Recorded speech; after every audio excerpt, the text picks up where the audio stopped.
You ask Tiger to solve. This deals with linear equations with one unknown.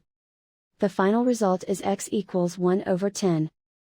Let's solve it step by step.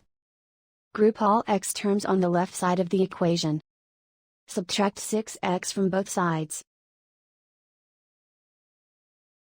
Simplify the arithmetic. Group like terms.